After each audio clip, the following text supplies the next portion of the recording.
Harbor, March 26, 1963. At the invitation of President John F. Kennedy, His Majesty King Hassan II of Morocco is making his first state visit to the United States of America. He receives a special welcome.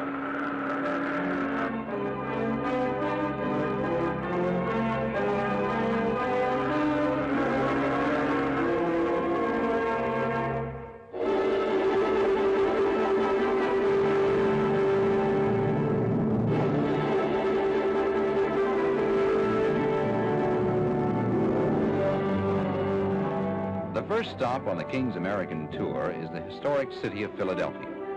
In Independence Hall, the American Declaration of Independence was signed to proclaim freedom from colonial rule. Here, in front of the Liberty Bell, the symbol of American independence, King Hassan receives from the mayor a silver medallion, making him an honorary citizen of the city.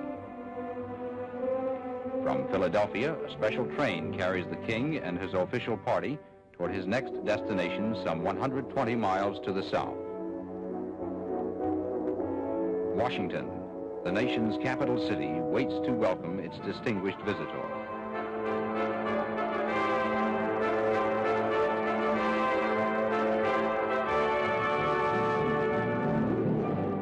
At Union Station, President and Mrs. John F. Kennedy arrive and join high government officials and members of the diplomatic corps to greet the king.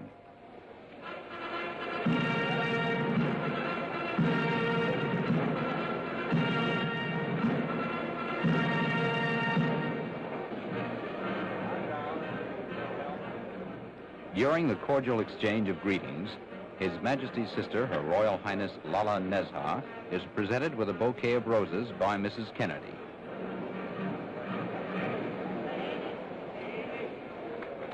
After meeting the waiting dignitaries, the king receives the president's warm welcome. Your Majesty, it is a high honor to welcome you once again to the United States, and I am confident that your visit here on this occasion will be as fruitful and as beneficial to both of our countries as the visit of your illustrious father with my predecessor, President Eisenhower, several years ago. Though a wide ocean separates our two countries, they have been bound together throughout our history. Your country was the first to recognize the United States in the most difficult days of our revolution. Our first president, President Washington, sent our Constitution to your country in 1789. And from that day to the present, the ties have been intimate in war and in peace.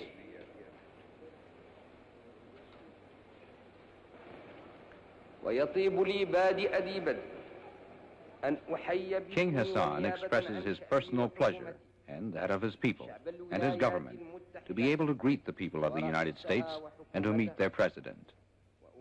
He also mentions the affection and admiration which Moroccans feel for Americans and says he hopes to consolidate the friendship which has existed between the two countries since the dawn of American independence. منذ الفجر الباكر لاستقلال الولايات المتحدة.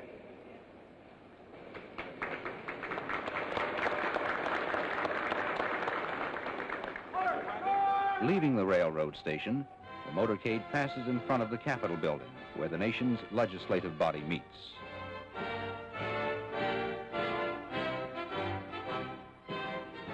Waving to the crowds, the King of Morocco and the President of the United States ride slowly through the city.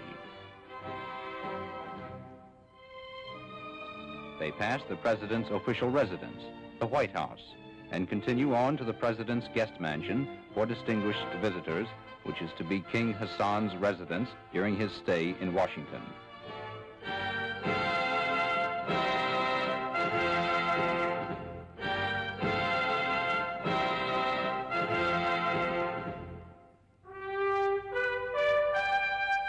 One of His Majesty's first official acts in Washington is to pay a visit to Arlington National Cemetery, the last resting place for many of America's most honored war dead.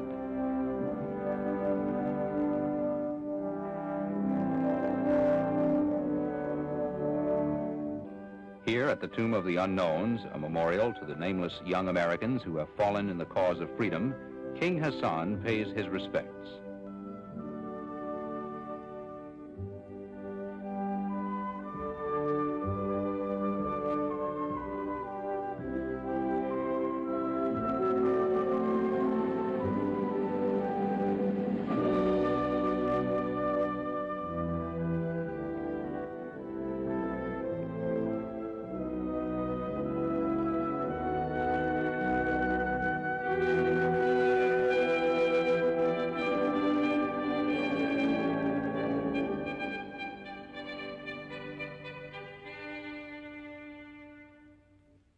Returning to the city, the king goes directly to the White House for his first conference with President Kennedy.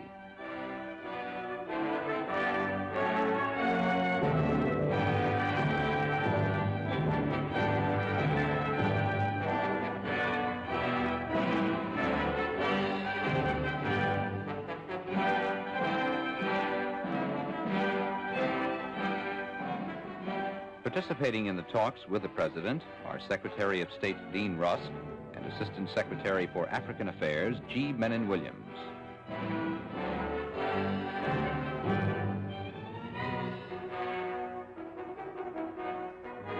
That evening, the king returns to the White House for a state dinner at which he is the President's honored guest.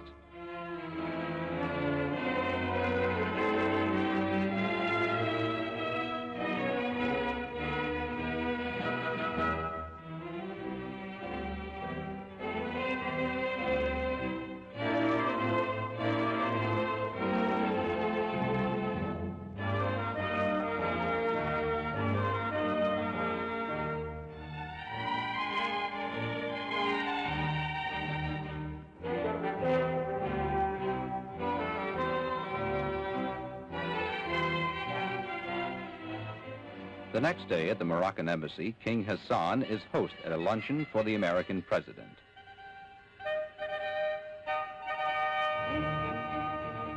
The Moroccan ambassador to the United States, Ali Benjaloun, joins the king in greeting Mr. Kennedy.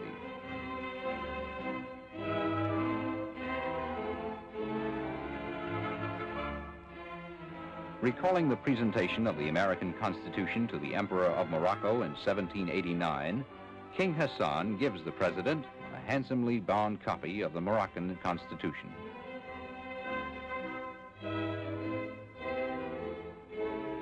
That night, King Hassan is host at a reception for the Washington Diplomatic Corps.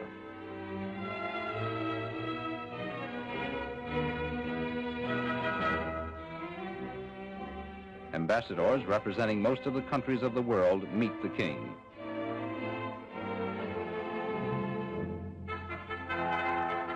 Assisting in welcoming the guests is His Majesty's brother, His Royal Highness Prince Moulay Abdallah and Princess Lala Nezha.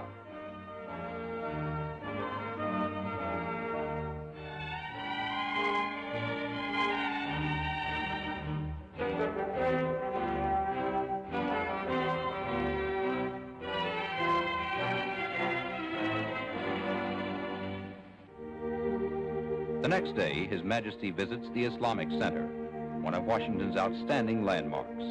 This center serves not only as a place of worship, but also as an institution of learning for those studying Islamic culture. Greeted by the director of the center, Dr. Abdel Halim El Nagar, King Hassan is ushered inside to sign the register for distinguished visitors.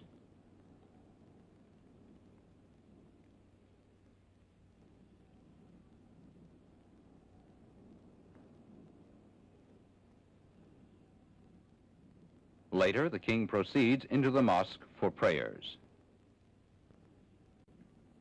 This mosque was built and is maintained by the contributions of 15 Muslim countries.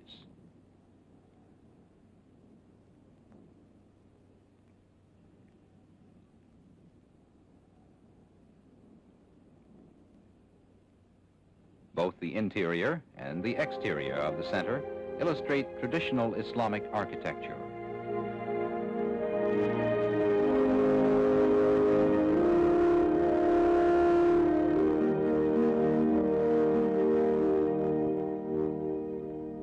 From the Islamic Center, King Hassan is driven along Massachusetts Avenue, where the embassies of many nations are located.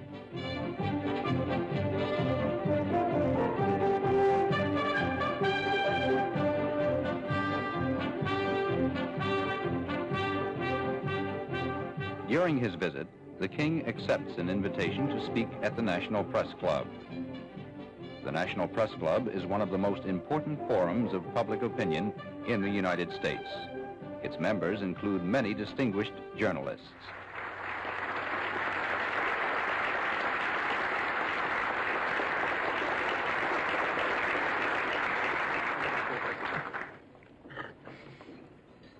Messieurs, c'est pour moi un grand privilège.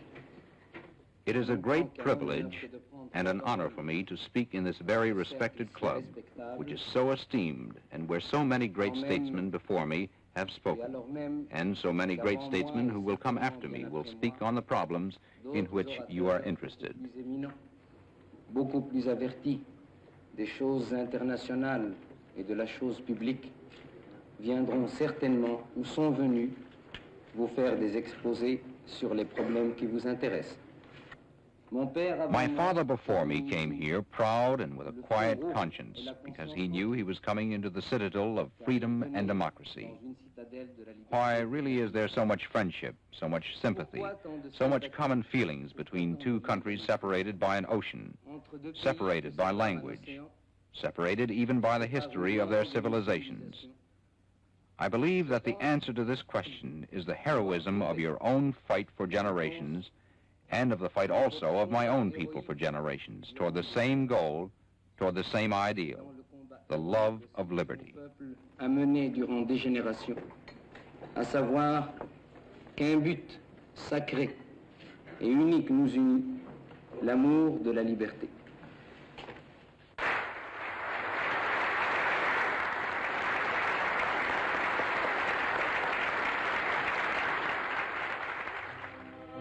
Later, at the invitation of the President, the King returned to the White House. Following their conversation, the President escorts the King to His Majesty's residence. During their cordial talks, the two chiefs of state reaffirm the close friendship which has existed between their countries for generations. They discussed the economic development of Morocco and the welfare and progress of the people of Africa.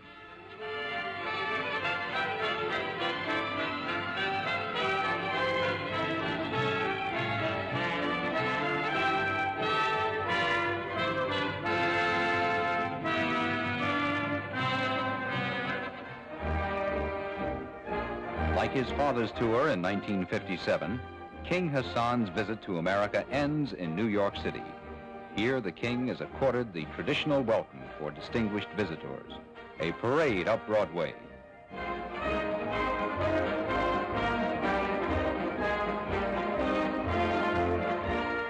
Leaving his car, His Majesty continues on foot through the waving crowds to meet the mayor of America's largest city.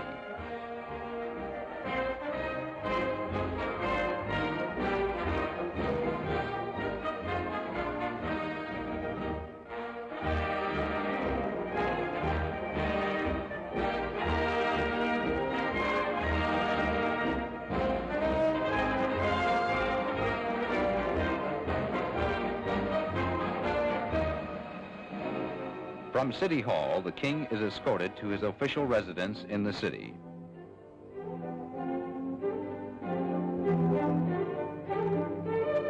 During his stay in New York, the King, with only a few members of his party, makes a brief informal tour of the heart of the city.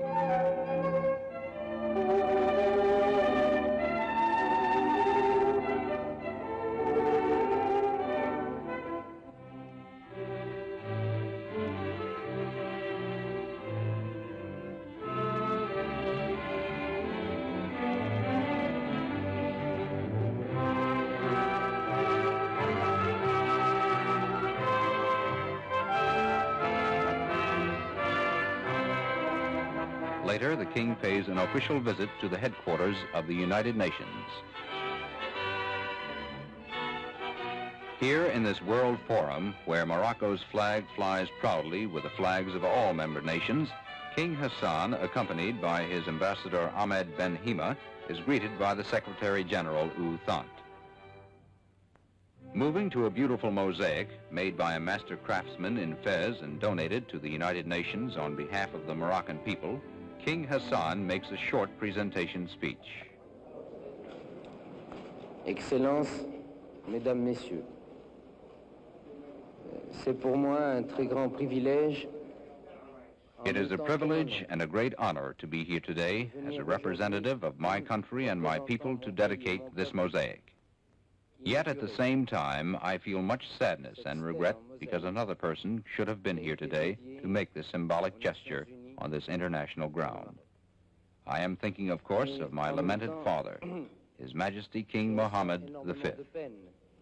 Et de regret, car c'eût été une autre personne qui aurait dû aujourd'hui accomplir ce geste symbolique, et je pense ici même, dans cet édifice international, à mon regretté père, Sa Majesté Mohammed V. The panel thus takes its place as a permanent adornment of the United Nations building. By now, the King's visit to the United States is nearing its end. As he prepares to return home, His Majesty takes with him the respect and friendship of the American people and their good wishes for the happiness and prosperity of the Moroccan people. He also carries with him these parting words from his host, President Kennedy. I hope that what you have seen of us here will convey to you the sincerity and goodwill of the people of the United States toward you, toward Morocco, and to the cause of peace and freedom everywhere.